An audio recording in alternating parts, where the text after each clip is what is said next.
What made you say, "Okay, like, I can't be."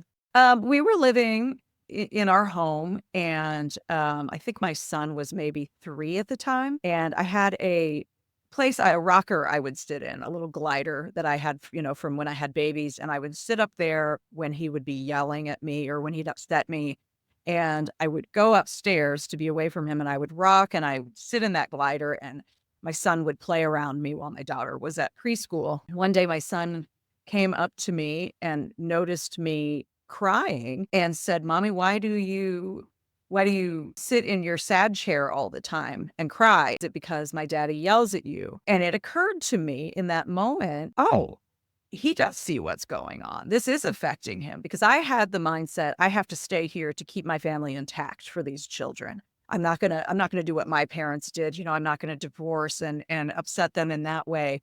And in the same day, we were driving to pick up my daughter, and he was screaming at me on the phone in the car, and she could hear it, and I remember her saying to me, "Oh, mommy, I'll go inside and I'll act really, really cute so he won't be mean to you." And again, it was like this 2 in 1 day realizations of this is changing their lives. She's starting to adapt to how he's treating me, and she's almost becoming an enabler of it, trying to protect me, but trying to maneuver her own ways around his anger.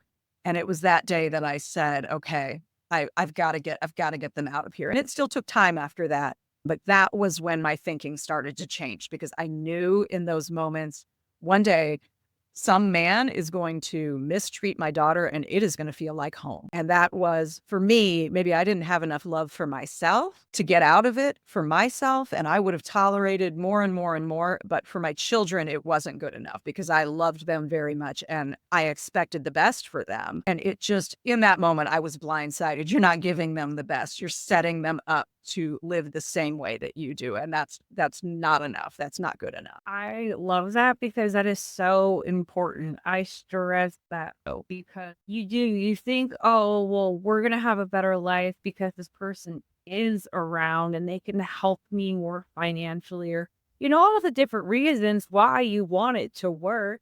You want children to have a full family. But when it comes down to living like that, it's actually quite exactly. They are gonna grow up and think that's normal, and then they're either gonna do it to their children Yes. or they're gonna be abused, and You seal their fate. You seal their fate by your example, and I wanted to seal their fate in a good way.